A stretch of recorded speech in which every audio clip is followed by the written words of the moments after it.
There's a property that is very helpful when simplifying square roots. Sometimes it's really hard to work with a fraction like this because 5 doesn't go into 36, but this radical can be simplified. So the theorem states you can break them apart, the square root of 5 over the square root of 36. Well, now the square root of 36 is a perfect square, which is 6, and I have rad 5 over the square root, or over 6. Same thing here. The square root of 25 over the square root of 3. Well, the top equals 5 and the bottom equals radical 3. Now I'm going to show you how we can go a little bit further. We don't like to have radicals in the denominator, so what we're going to do is we're going to multiply both the top and the bottom by that radical. So the top is 5 radical 3. The bottom is our multiplication, 3 times 3, which is 9. So my final answer here is 5 radical 3 over 3. It is important that you rationalize all of your denominators.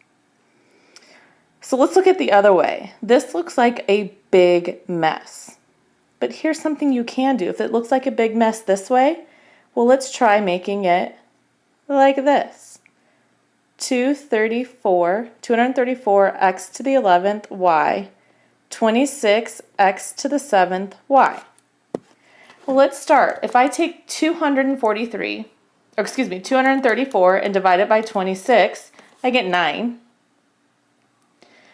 I'm going to subtract the 7, so I have x to the 4th, and then my y's cancel. So here's what I have, the square root of 9x to the 4th. So my final answer here is the square root of 9 is 3.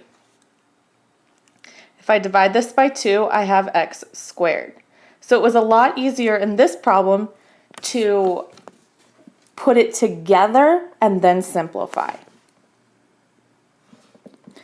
One more problem here, rationalizing the denominator. Again, if I have a root in the denominator and it can't be simplified, I'm going to multiply the top and the bottom by that radical 3.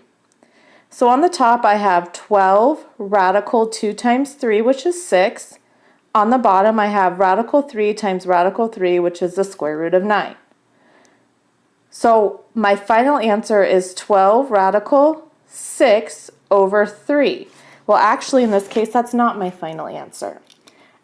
I can simplify the outsides. So I have 12 and 3. 3 goes into 3 one time. 3 goes into 12 4 times. So my final answer is 4 rad 6.